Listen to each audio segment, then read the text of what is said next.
오늘 함께 나누실 하나님의 말씀은 사도행전 10장 1절에서 8절까지 말씀입니다. 이번 주부터 몇 주간 사도행전 10장, 11장 그리고 혹시 간혹가다 13장도 우리가 이제 잠깐씩 보면서 그렇게 10장, 11장을 중심으로 하나님의 은혜를 나누려고 합니다. 그리고 10장과 11장의 말씀을 나누면서 교회다운 교회, 또 하나님께서 세우시고자 하는 교회, 어떤 교회인가, 또 어떤 교회가 세워지길 원하는가 하는 것들을 우리가 또 함께 나눠보고자 합니다. 예수님께서 십자가상에서 이제 맨 마지막에 하신 말씀 가운데, 가상칠언 가운데 다 이루었다고 하셨던 말씀이 있습니다. 예수님께서 다 이루었다라고 하신 말씀은 과연 무엇을 뜻하는 말씀일까요? 정말로 우리가 보기에 예수님께서 정말 다 이루셔서, 그래서 우리가 보기에도 정말 예수님 다 이루셨구나, 다 이루시고 마지막 십자가에 달리셨구나 라는 생각이 드시나요? 예수님께서 십자가에서 다 이루었다고 하신 것 과연 무슨 뜻일까? 그 의미는 이렇게 생각해 볼 수 있을 것 같습니다. 예수님께서 남기신 교회, 이 교회를 통해서 이 놀라운 소식, 복음, 하나님께서 사랑하셔서 아들을 보내시고 그 아들이 십자가에 달려 죽으셨고 또 이제 이후에 부활하실 것이고 하는 이 놀라운 복음, 이 놀라운 소식이 세상 끝까지 전파될 것을 기대하셨고 또 믿으셨기 때문에 다 이루었다 라고 말씀하신 것은 아닐까요? 한 책에서 이렇게 기록하고 있는, 나누고 있는 내용을 보았습니다. 그리고 그 나눔이 제 마음에도 동일하게 들어오는 얘기였습니다. 과연 예수님께서 다 이루었다라고 하신 그 말씀이 정말 다 이루신 것인가? 아니면 방금 말씀드린 것처럼 이제 예수님께서 이제 남기신 이 교회, 이제 곧 하나 둘씩 세워질 이 교회를 통해서 이 놀라운 소식, 이 복음이 세상 끝까지 전파될 것을 예수님께서는 보시고, 이미 보시고, 그래서 다 이루었다라고 말씀하시는 것인가? 저는 예수님의 다 이루었다는 말씀의 의미가 이런 의미가 아닐까라고 생각이 됩니다. 또 한 가지 질문. 예수님께서 하신 말씀은 아니지만 우리가 흔히들 하는 질문 가운데 왜 나를 변화시키고 있는 이 예수님의 능력, 이 놀라운 능력이 교회 속에서 드러나지 않는 것일까? 오늘날 우리가 섬기고 있는 이 땅의 교회, 지금 많이 세워져 있는 전 세계적으로 얼마나 많은 교회가, 또 우리 한국에도 얼마나 많은 교회가 있습니까? 그 교회 속에서 이 예수님의 능력이 분명히 나타날 텐데 왜 그 속에서 나를 변화시키는 그 능력, 우리를 변화시키는 그 능력, 그 모습이 보이지 않는 것일까? 왜 오랫동안 신앙생활을 했다고 하는 분들의 그 모습 속에서, 우리의 그 모습 속에서 예수님을 닮아가는 모습이 나타나지 않는 것인가? 물론 모두가 그렇다고 말할 수는 없습니다.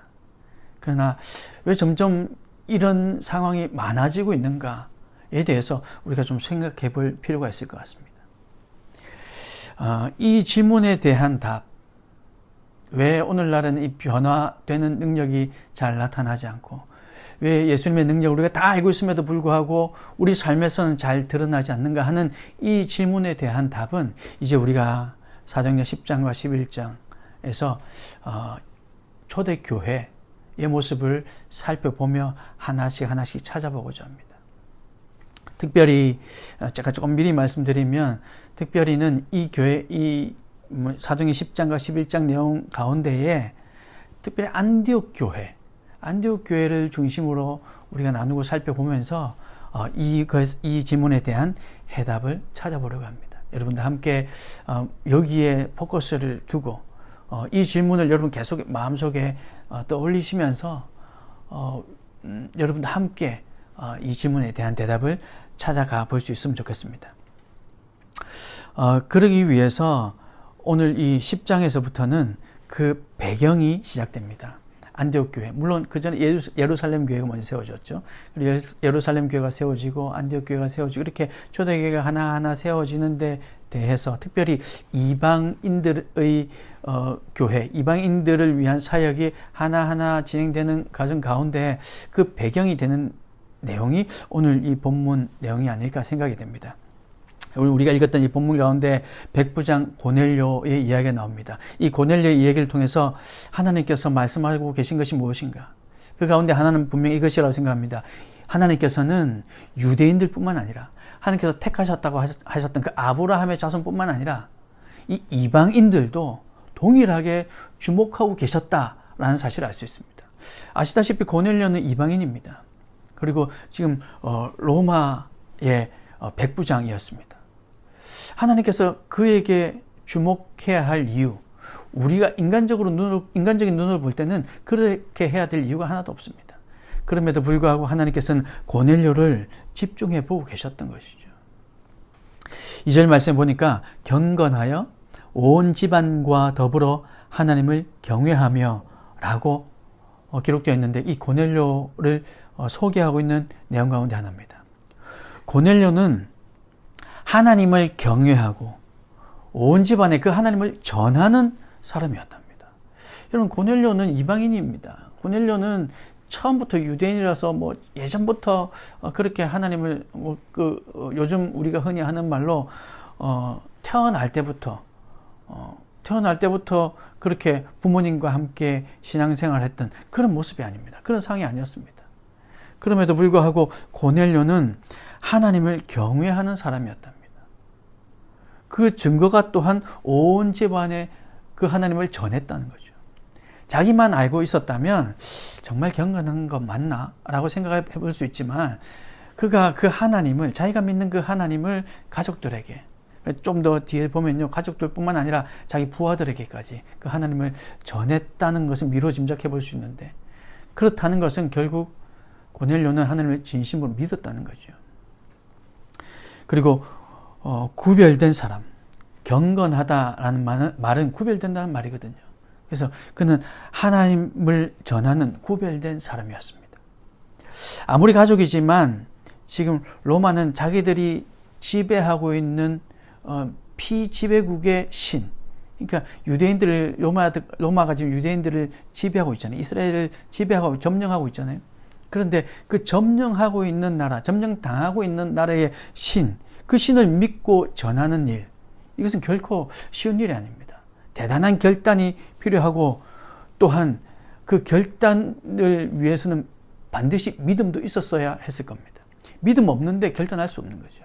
그가 분명히 하나님을 믿었기에 내 가족에게도, 내 부하에게도 전해야겠다라고 결단할 수 있었던 겁니다. 물론 아직은 그 믿음이 완전하다라고 보기는 힘들 것 같습니다. 물론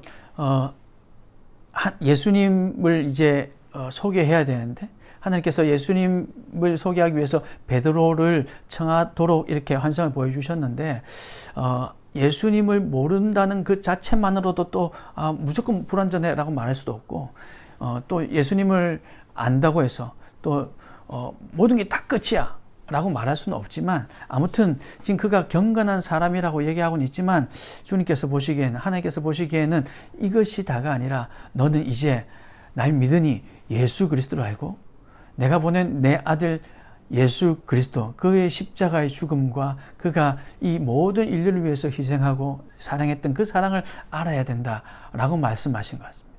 그래서 예수 그리스도를 아직은 모르기에 그 믿음이 조금은 불완전한 것이 아닌가 생각해 볼 수 있습니다. 하지만 분명한 것은 하나님을 믿는 경건한 사람이었다는 것이죠.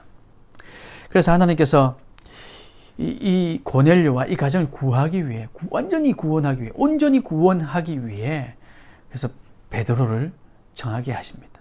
그리고 베드로를 통해서 진짜 복음, 우리를 사랑하신 그 하나님의 사랑, 그 예수님의 십자가의 헌신, 그 십자가의 보혈을 이제 듣게 하고 알게 하기를 원하셨던 겁니다.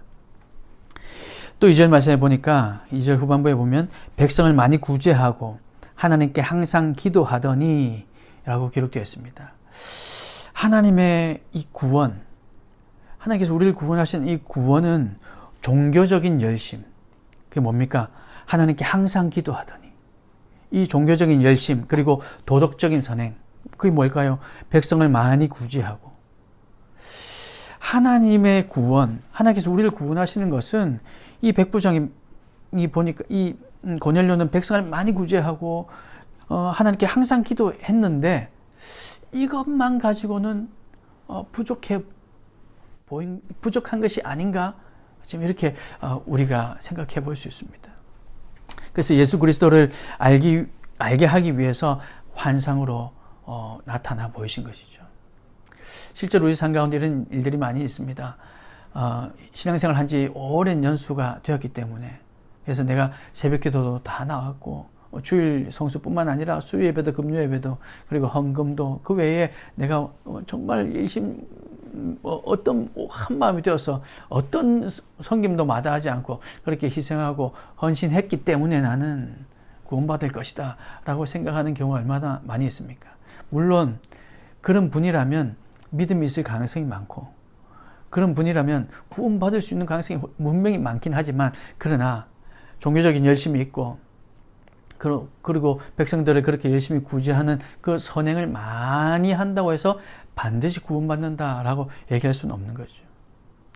그러나 이것 자체로 구원받을 수 있는 자격이 주어지는 것이 아니지만, 그것은 분명히 아니지만, 그러나 하나님의 시선을 돌리기에는 충분해 보입니다. 하나님께서 지금 이렇게 구제하고 하나님 앞에 기도하는, 그래서 경건하고 또 그 복음을 가족들에게 전하는 이 고넬료를 주목해 보셨습니다. 그래서 그의 기도가 주님께 상달되었다고 합니다. 그러니 사랑하는 여러분, 우리는 흔히들 또 이렇게 얘기합니다. 그 열심히 기도한다고 해서 구원받는 거 아니야. 그게 다가 아니야. 열심히 구제한다고 해서, 선행한다고 해서 그렇게 다 하는 게 다가 아니야 라고 하면서 기도하는 것도 때로는 그것을 변명으로 삼고, 구제하는 것도 때로는 이것을 이유 삼아서 하지 않는 우리의 모습도 있습니다.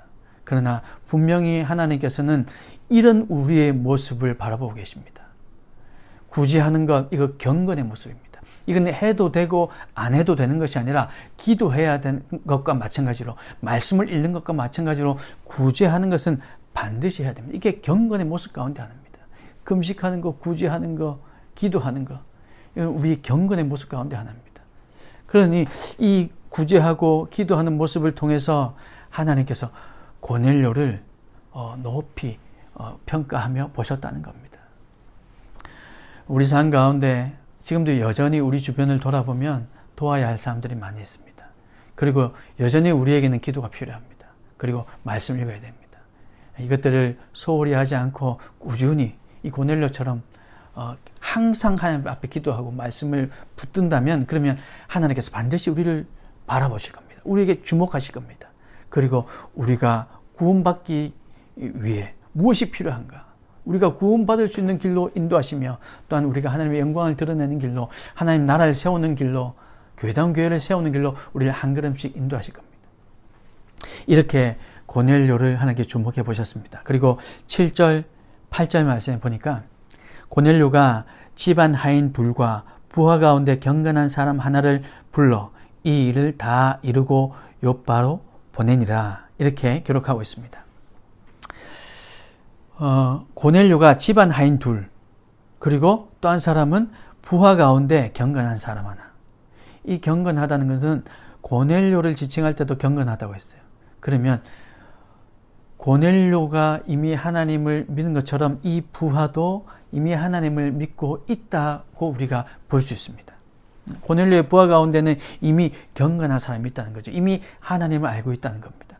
그 말은 고넬료가 이미 그 부하들에게, 자기의 부하들에게 하나님을 전했다는 거죠. 그래서 그 사람에게 고넬료가 본 환상을 설명하고 이런 일이 있었다. 그 사람이 만약에 경건한 사람이 아니었다면 그 환상을 만약에 설명했을 때 우리 대장님이 지금 정신이 온전하지 못하구나 라고 생각했을 겁니다. 근데 그도 이미 믿는 사람이었기에, 그도 이미 하나님을 아는 사람이었기에 그 환상을 설명하고 그에게 사명을 주고 욥바를 향해 가게 합니다. 베드로를 향해 가게 합니다.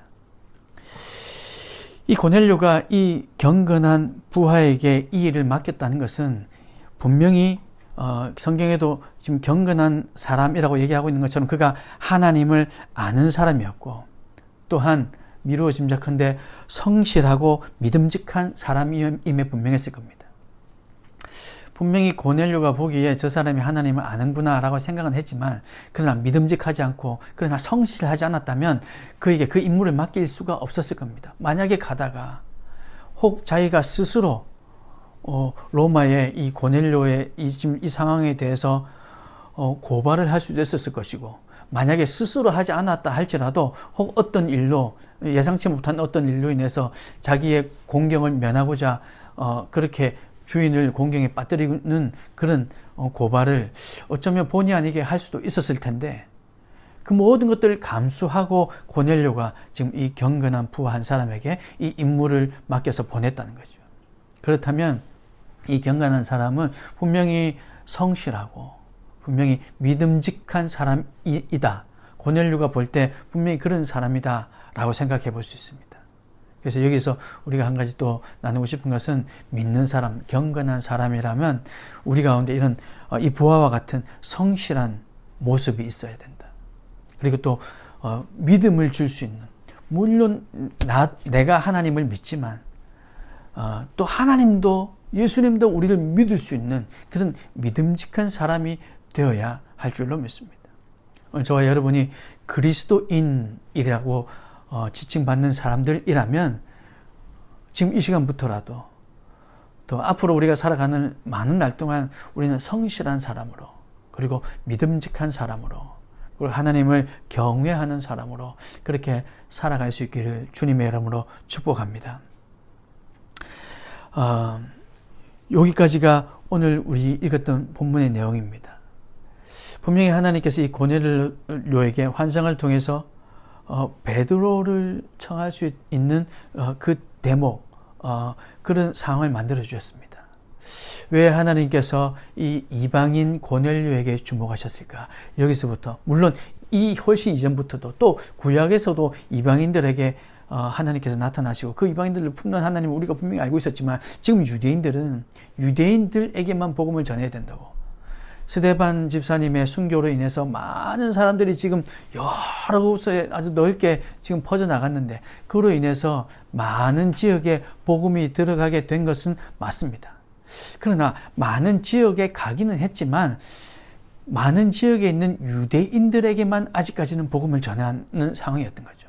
많은 지역에 있는 이방인들에게는 아직 복음을 전하지 않는 상황이었습니다.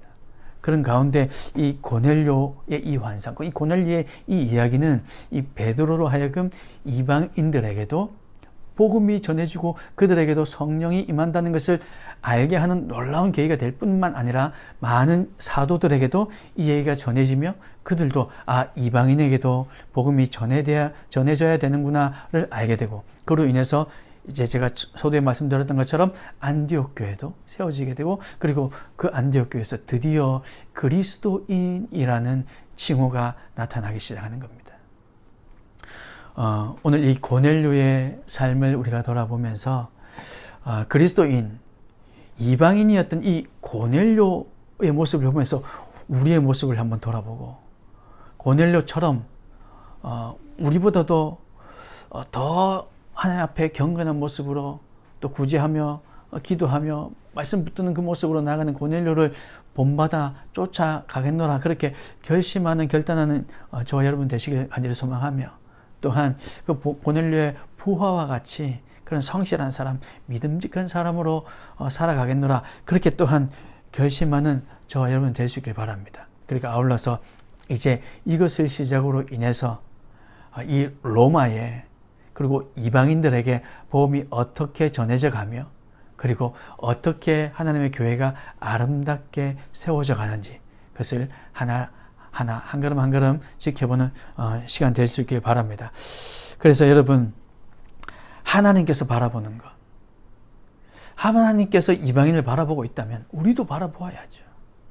하나님께서 바라보는 것을 우리도 볼 수 있게 해달라고 그런 마음으로 하나님 앞에 나아가시길 바라고, 고넬료를 지켜보고 계신 그 하나님의 사랑, 그 이방인이었던 그 고넬료를 지켜보고 계신 그 하나님의 사랑이 오늘 동일하게 저와 여러분도 그대로 그 모습 그대로 지켜보고 계신다는 사실을 여러분 꼭 믿으시기 바랍니다. 고넬료만 사랑하신 것이 아니라 오늘 저와 여러분 모두가 하나님을 경외하며 살아간다면, 선행을 하고 그렇게 기도하고 경건의 모습으로 살아간다면, 고넬료를 보셨던 하나님께서 오늘 우리도 반드시 보시며 우리도 사랑하신다는 사실 여러분 믿으시고, 그렇게 하나님 오늘도 저와 함께 해주시니 감사합니다. 그렇게 고백하는 우리가 될 수 있길 소망합니다. 예수 그리스도, 그 예수 그리스도만이 우리의 소망임을 여러분 알고 믿고 주님의 음성에 순종하고 때로는 믿음의 모험도 할 수 있는 담대함을 허락해달라고. 이 고넬료는 지금 믿음의 모험을 시작한 겁니다. 베드로를 초청하는 이것, 믿음의 모험을 시작한 것이죠. 이런 믿음의 모험이 우리에게도 있게 하여 주시옵소서. 여러분 그 마음이 우리 모두에 있길 바라고, 경건한 사람으로 그렇게 살아가는, 구별된 모습으로 살아가는 우리 모두가 다 되도록 하나님 은혜 베풀어 달라고, 그렇게 간절한 마음으로 주님 앞에 매달리는 우리 모두가 되시기를 주님의 이름으로 축복합니다. 오늘 함께 나누실 하나님의 말씀은 사도행전 10장 9절에서 16절까지 말씀입니다. 지난주에도 서두에서 이제 간단하게 말씀을 드렸지만, 예수님께서 다 이루었다라고 말씀하셨던 그 의미, 제가 묵상하고 생각하고 여러분과 함께 나누었던 것은, 그 의미는 예수님께서 이 땅에 교회를 남겨두셨기 때문에, 예수님께서 이 땅에 교회를 세우셨기 때문에, 그래서 교회가 이 놀라운 소식을 세상 끝까지 전파할 것을 믿으셨기에 그래서 다 이루었다라고 말씀하신 게 아닌가, 그렇게 생각을 했습니다. 그런데 그 교회, 그 다음 제가 드렸던 질문이, 그렇다면 그 교회, 바로 그런 교회가, 그런 교회 속에서 왜 내가 변화되는 것을 경험하기가 힘들고 우리 공동체가 변화되는 것을 경험하기가 힘들까? 왜 예수님의 능력이 지금 오늘날 우리가 살아가는 이 현대, 이 시대의 교회들에서는 잘 나타나지 않는 것일까? 하는 것이 나누고자 했던 질문입니다. 그리고 그 질문에 대한 해답을 오늘 이 사도행전 10장, 11장 여기서 우리가 찾아보려고 하고, 지난주 말씀드린 것은, 그래서 여기서 세워지는 안디옥 교회를 살펴보며 우리가 이 질문에 대한 해답들, 그리고 주님께서 기뻐하시는 교회, 주님께서 정말 세우시고자 하는 교회, 그런 교회가 어떤 교회인가를 우리가 나누려고 합니다. 그렇게 되기 위해서, 그렇게 안디옥 교회가 세워지는 과정, 그 시대적인 배경이 무엇이었나를 살펴보기 위해서 지난주 우리가 사도행전 10장 1절부터 나와 있는 이 고넬료, 백부장 고넬료의 이야기를 우리가 먼저 나누었고, 그리고 오늘 이제 그와 연결되는 이야기, 베드로의 환상 이야기를 함께 나눕니다. 지난주 나눈 말씀은 백부장 고넬료의 이야기를 통해서 하나님께서는 이방인도 주목하고 계시더라는 것을 우리가 살펴봤습니다. 그리고 그 이방인 가운데 하나님을 경외해서 말씀과 기도와 또 어려운 이들을 돕는 그 구제하는 것, 이렇게 사는 거룩한 이들이 이미 있더라는 것. 그리고 그들이 아직은 예수님을 잘 모르지만 그들이 그리스도인다운 성실하고 믿음직한 삶을 살고 있더라. 그래서 우리도 믿는 사람들이라면, 우리도 그리스도인이라면 그런 성실한 마음과 그런 모습과 또 믿음직한, 주님 보시기에도 주님 보시기에 우리를 보시기에도 믿음직스러운 그런 삶을 우리가 살아가자, 그렇게 말씀을 나누었습니다. 그리고 이제 오늘 본문은 고넬료의 집에서 이런 일이 있고 난 후에 베드로에게는 하나님께서 어떻게 말씀하시고 또 일하고 계신지 오늘 이 본문을 통해서 우리가 살펴보며 은혜를 나누고자 합니다. 이 이야기는 여러분 다 많이들 알고 계실 겁니다. 그리고 고넬료의 환상 이야기와 또 베드로의 이야기, 그리고서 베드로가 고넬료의 집에 가서 그들 이방인들에게 복음을 전했다는 이야기는 여러분 잘 아실 겁니다. 물론 알고 있지만 그 구체적인 구절 하나 한 구절 한 구절을 보면서 또 여기에서 우리에게 말씀하시는 것 우리가 또 깨닫길 원하고요. 또 아까도 말씀드린 것처럼 안디옥 교회가 도대체 어떤 분위기 속에서 이렇게 세워질 수 있었을까를 여러분 중심에서 잘 살펴보시면 좋겠습니다. 9절 말씀 보니까 베드로가 기도하려고 지붕에 올라가니 그 시간은 제 6시더라 이렇게 기록되어 있습니다. 베드로가 기도하려고 지붕에 올라갔다.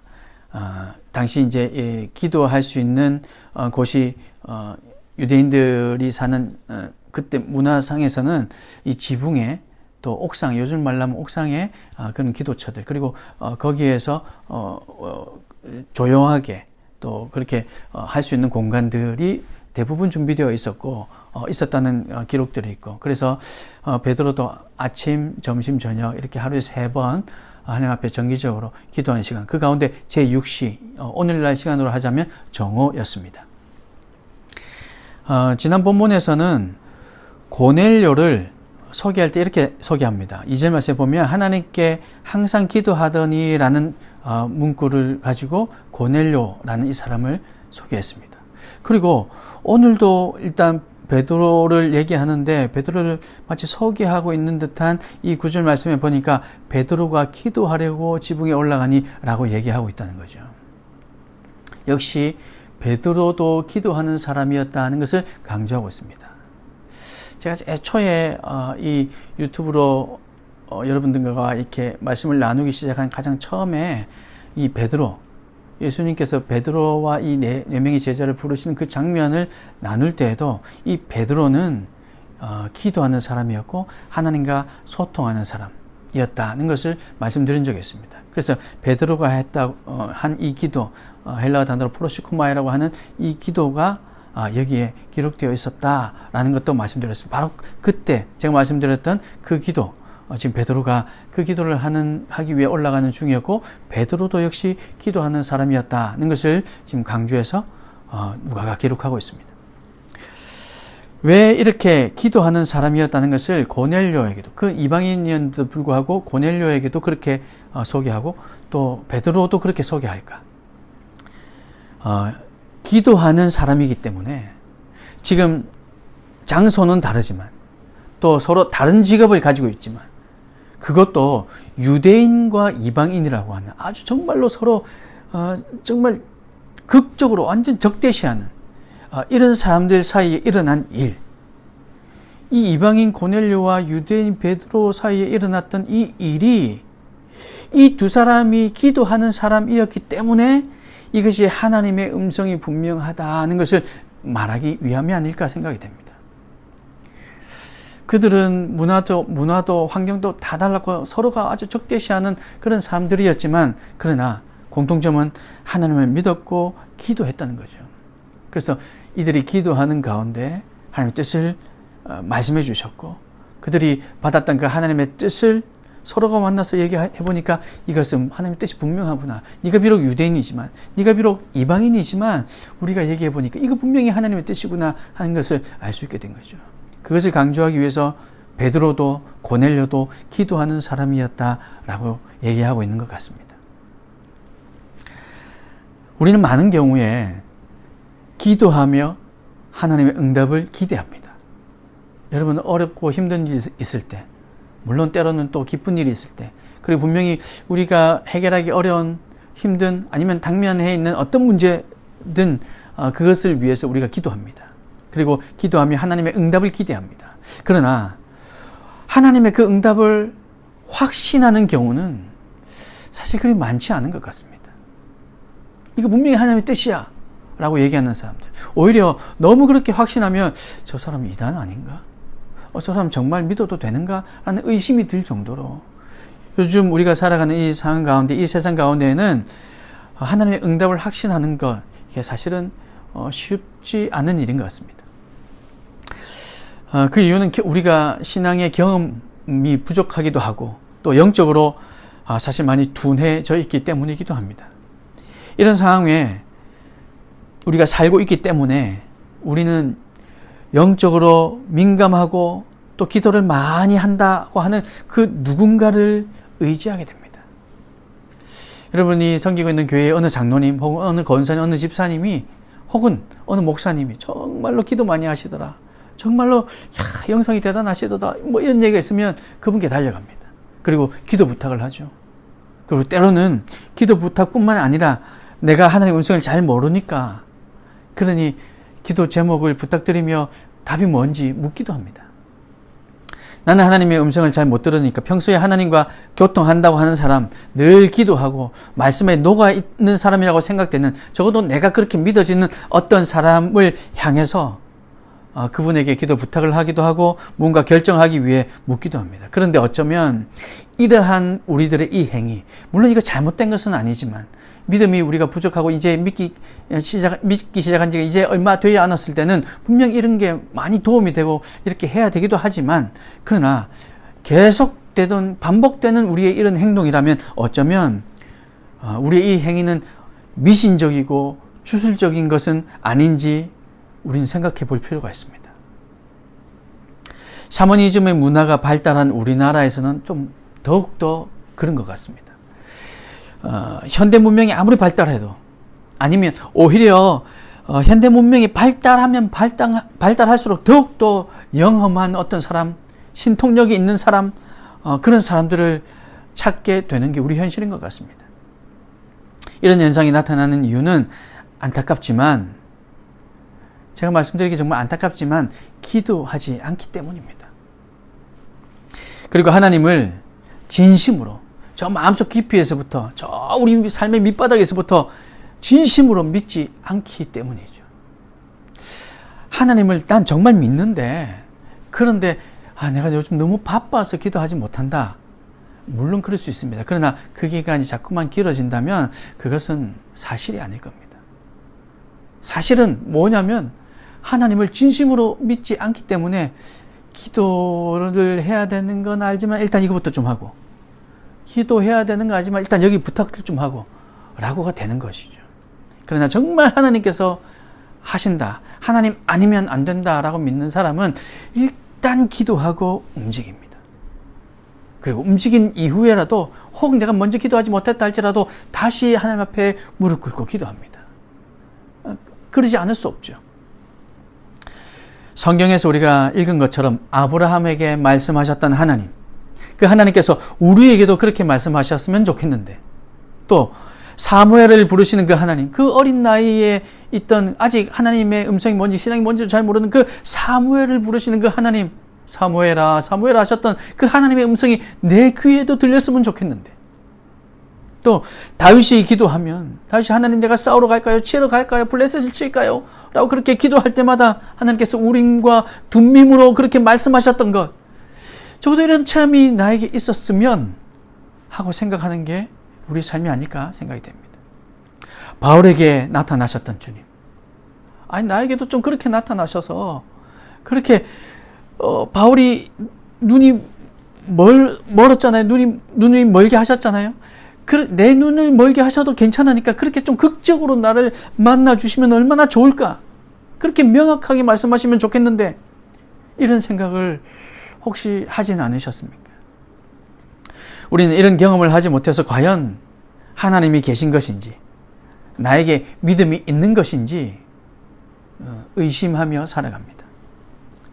그러나 성경에 등장하는 이런 위대한 인물들에게도 직접 말씀하시고 보여주신 것보다 오히려 말씀을 통해서, 이미 하나님께서 주신 그 구약에서는 그 율법을 통해서, 그리고 신약에서도 예수님께서 이미 우리에게 전해주셨던 그 말씀들, 사도들이 정리해 놓았던 그 말씀들, 그리고 또한 그 구약의 말씀들, 그 말씀들을 통해서 기도하는 가운데 깨닫게 하신 경우가 훨씬 더 많고, 여러분 에스더서를 잘 아실 겁니다.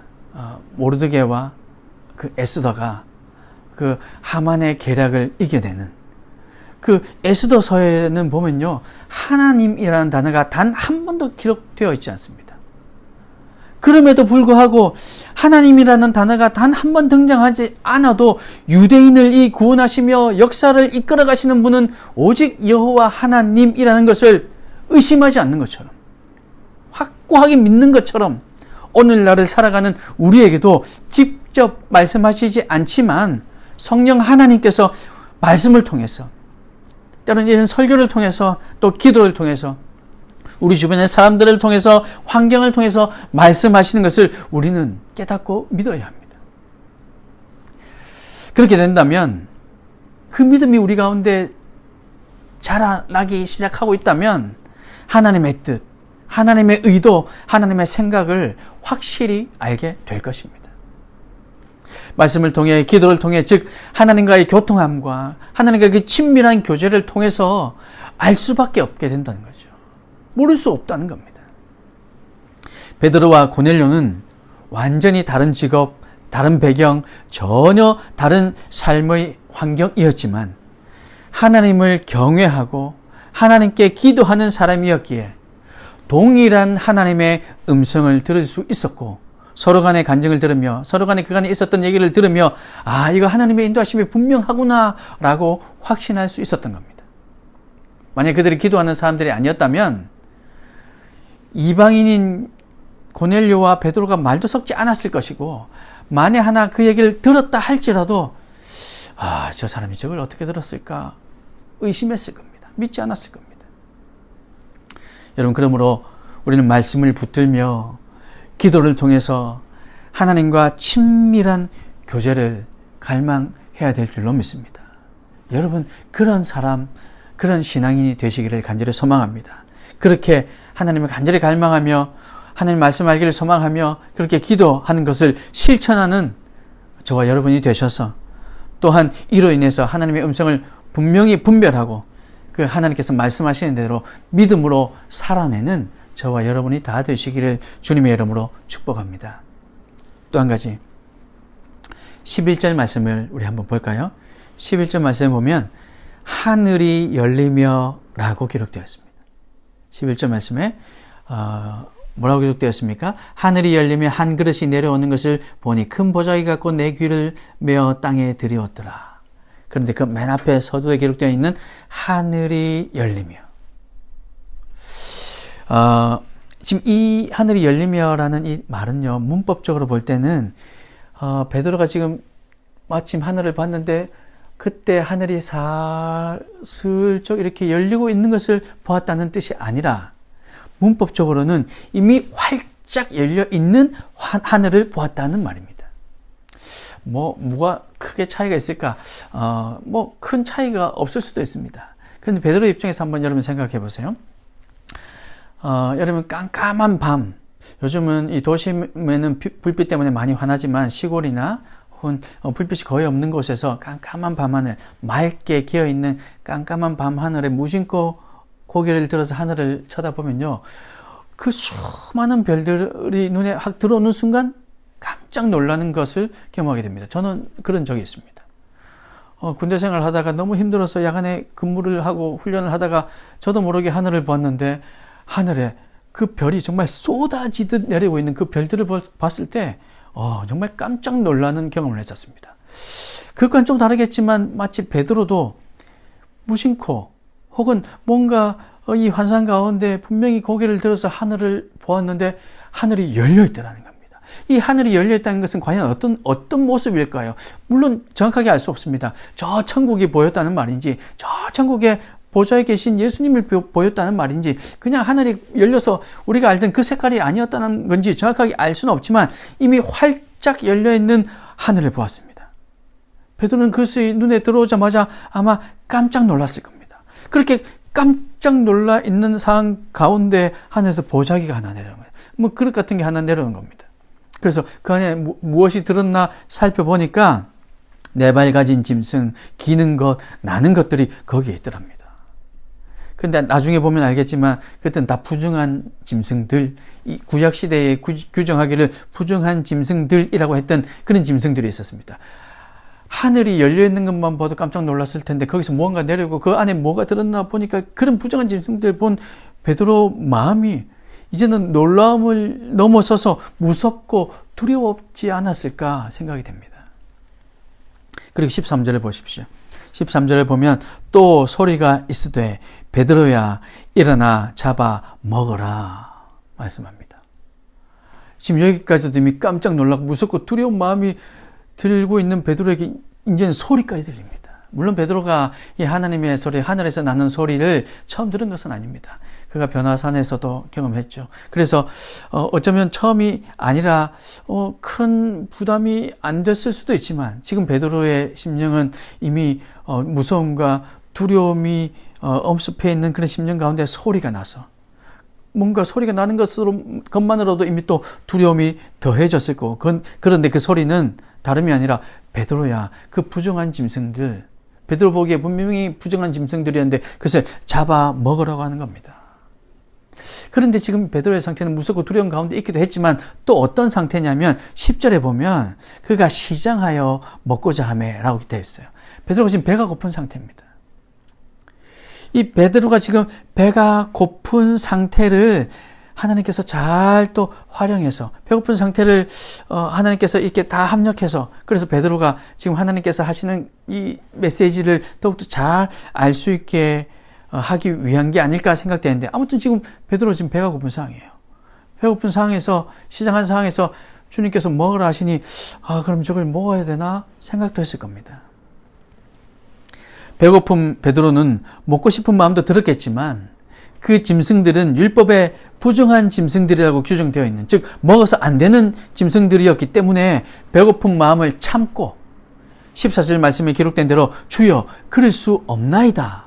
속되고 깨끗하지 아니한 것을 내가 결코 먹지 아니하였나이다. 내가 지금까지 주님 아시지 않습니까? 제가 결코 이런 부정한 것들을 먹으며 살아오지 않았습니다. 그러니 지금도 먹을 수 없습니다. 라고 대답한 거죠. 베드로에게는 의문이 생겼을 겁니다. 아니, 이 부정한 짐승이라는 것은 하나님께서 정해주신 것인데, 하나님께서 이 규정해 주신 것인데, 왜 그것을 하나님께서 지금 나에게 먹으라고 말씀하시는 것일까? 이게 무슨 의미인가? 하나님께서 지금 나를 시험하시는 것인가? 베드로야, 네가 나를 사랑하느냐?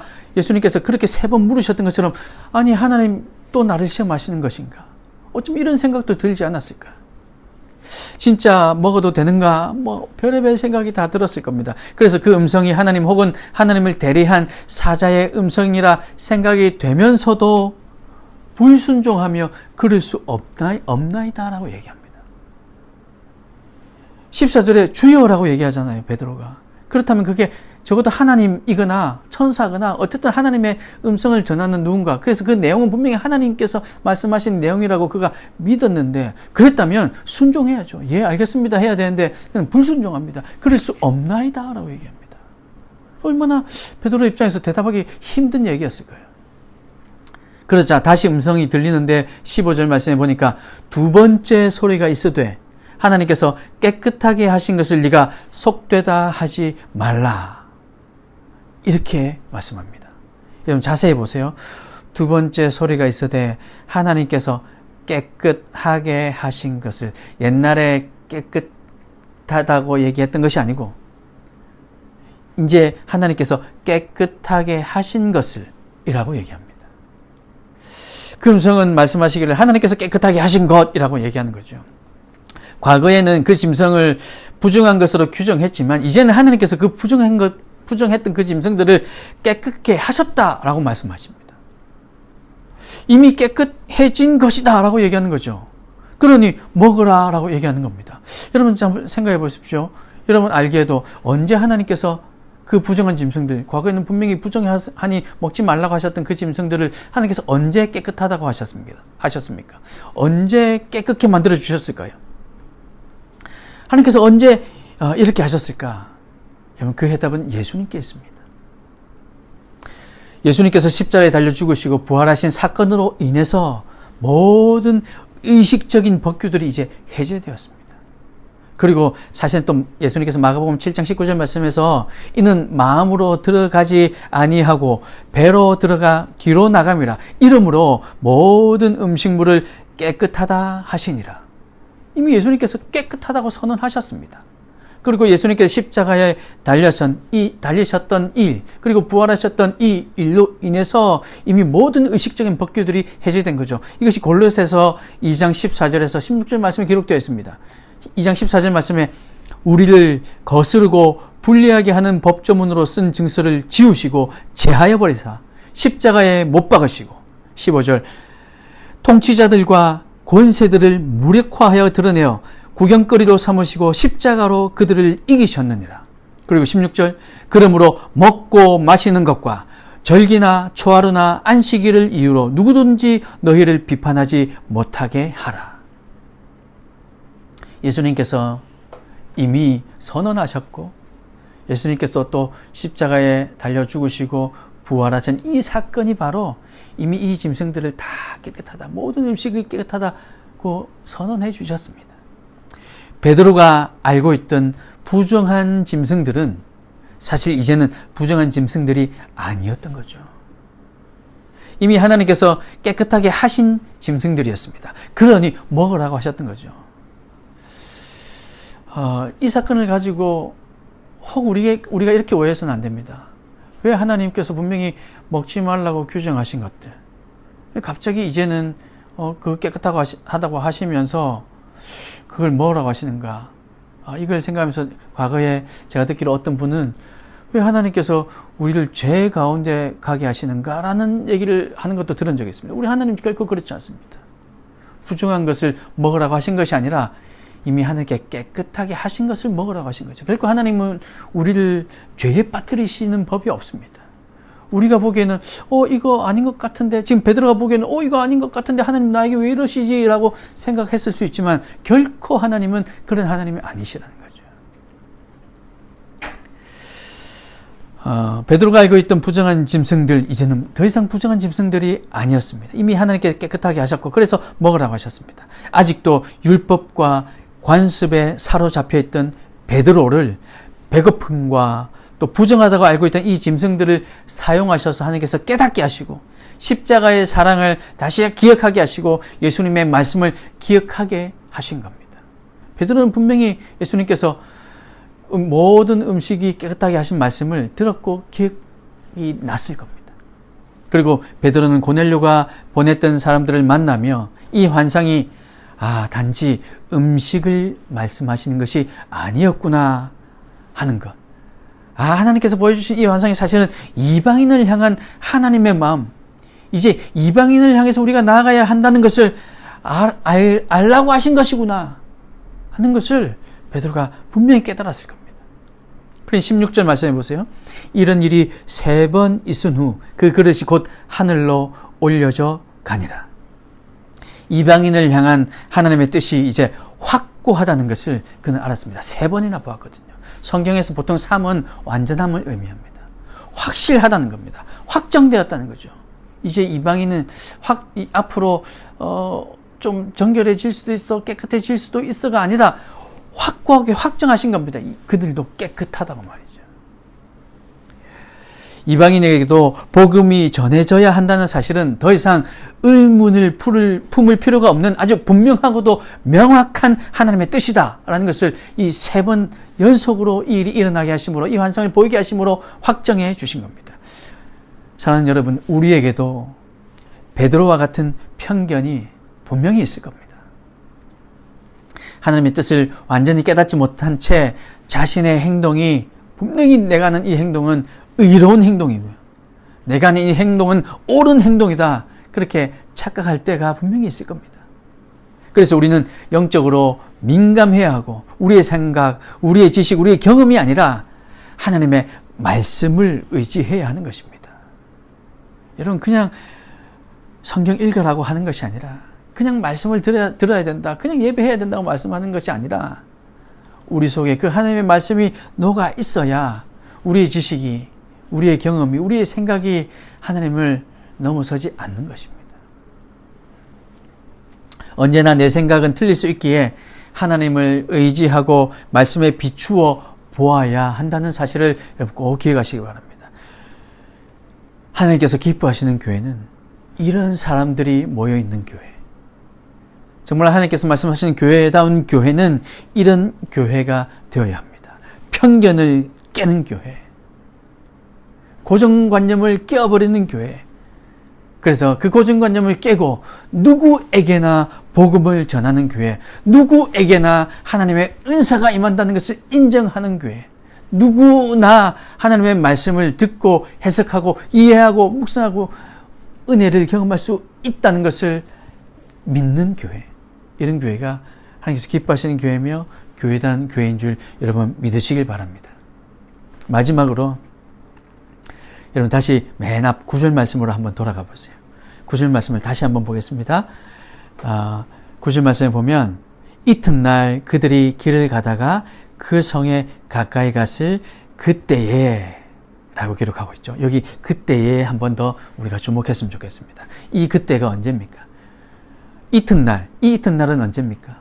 고넬료에게 하나님께서 환상을 보여주셨고, 그래서 그 고넬료는 자기 종들과 하인을 보내서 베드로에게 지금 가서 베드로를 청하라고 거의 요즘 거리로 환산하면 한 100km 정도 떨어져 있는 곳에서 지금 베드로에게 보냈습니다. 그리고 보낸 그 다음날 그들이 걸어서 베드로에게까지 다가왔는데 바로 그때가 지금 여기 9절에 적혀있는 그때고, 그때는 베드로가 지금 기도하려고 올라가려고 하는 제6시 오늘날로 얘기하면 정오였던 겁니다. 여러분, 이 그때 하나님은 언제나 우리보다 앞서 행하신다는 사실을 이 그때에라는 단어에서 우리가 발견해낼 수 있습니다. 만약 방금 우리가 살펴보았던 이 환상, 이 베드로에게 보여주셨던 이 환상을 베드로가 겪지 않았다면 베드로는 이 고넬료가 보낸 이 종들을 만나지도 않았을 것이고, 더더욱 그들이 가자고 할 때 결코 같이 가지 않았을 겁니다. 그런데 하나님께서는 정말로 신기하게도 이들이 도착할 때쯤 바로 그때에, 물론 이들이 그날 새벽이나 그 전날 밤에 만약에 도착했다면 그것도 물론 가능했을 겁니다. 하지만 딱 너무나도 시간적으로 딱 맞는, 베드로가 만약에 새벽 일찍 기도하다가 이 환상을 겪었으면 이미 시간이 좀 많이 흘러서 지금 이 이방인들이 온 것에 대해서 이 환상과 사건을 연관짓지 못했을 수도 있을 겁니다. 물론 제가 베드로를 너무 무시하는 것 같은데 그런 의미는 아닙니다. 근데 너무나도 사건이 명확하게, 시간이 명확하게 바로 그때에 베드로가 기도했고, 바로 그때에 환상을 보았고, 바로 그때에 이제 그들이 문을 두드리고, 그때에 베드로는 하나님의 뜻을 깨닫고 그 이방인들의 종들을 받아들이며 그들과 함께 이방인의 지부를 향해서 갈 수 있었던 겁니다. 이렇게 하나님은 우리보다 한 발 앞서서 일하십니다. 우리가 기도를 하기 시작하면요, 우리가 기도하는 이 기도 제목들, 우리가 의도해서 기도하는 것들도 있지만 때로는 기도하는 가운데 하나님께 주신 마음이 있어서 의도하지 않았는데 기도하게 하시는 것들도 있습니다. 그런데 그 기도는 반드시 하나님께서 여호와 이레의 하나님이 어떤 분이신가를 보여주시기 위함임을 여러분 믿으시기 바랍니다. 여호와 이레의 하나님께서 이 보낸 종들을 베드로가 만나게 하시고 더 나아가 이방인에게 가게 하신 이 사건을 여러분 잘 기억하시고, 우리에게도 분명히 이렇게 여호와 이레의 하나님께서 오늘도 살아 역사하신다는 것을 믿으시고, 여러분 지금 하고 있는 기도, 또 지금 여러분 걷고 있는 이 한 걸음 한 걸음이 정말 이 땅의 아름다운 교회, 주님께서 기뻐하시는 교회, 정말 교회다운 교회를 세우기 위한 하나님의 준비하심이 아니었는지, 여러분 우리의 삶을 돌아보며, 여러분 한 걸음 한 걸음을 돌아보며, 또 앞으로 나갈 그 한 걸음을 바라보며 그렇게 하나님께 우리의 삶을 맡길 수 있는 주님의 신실한 백성들이 될 수 있기를 간절히 소망합니다. 그래서 하나님은 그들이 도착하기에 앞서서 베드로에게 환상을 보이시고 하나님의 일을 진행해 가셨습니다. 여호와 이레의 하나님, 여호와 하나님께서 미리 앞서가셔서 일하셨음을 다시 한번 깨닫게 되는 말씀, 바로 그때에입니다. 오늘 저와 여러분에게 말씀하시는 그때는 언제일까요? 1년 전이었을까요? 지금일까요? 1년 후일까요?